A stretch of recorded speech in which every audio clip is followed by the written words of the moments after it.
So yun nga mga par, naisipan ko magluto ng munggo kahit hindi biyernes eh. Naisip ko why not.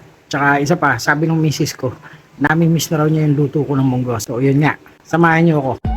Mga par, ingredients tayo, basic lang to. Kamatis, sibuyas, at syempre yung kapitbahay nyo. Yung hindi pwedeng mawala, palagi nakasahog, bawang. Tapos ampalaya.